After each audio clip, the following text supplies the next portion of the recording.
मुंबईतील ऐतिहासिक केईएम रुग्णालयाचं नाव बदलण्याच्या प्रस्तावाला केईएम मार्ड संघटनेनं कडाडून विरोध दर्शवलाय। केईएम रुग्णालय हे केवळ नाव नसून सार्वजनिक आरोग्य सेवा, वैद्यकीय शिक्षण आणि रुग्णसेवेचं प्रतीक असल्याचं मार्डनं स्पष्ट केलंय।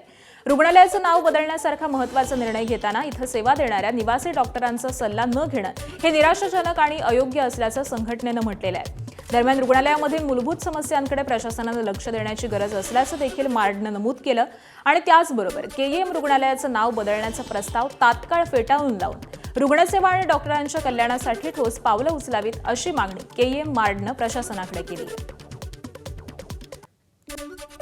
केईएम किंग एडवर्ड मेमोरियल या इन्स्टिट्यूटला 100 वर्ष नुकतेच पूर्ण झालेले आहे।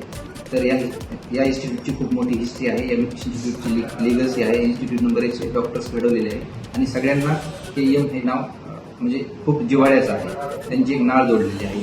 तर हे नाव जे तुम्ही बदलताय तो एक त्या गोष्टीला Maharashtra association of resident doctor KEM मार्डचा विरोध आहे।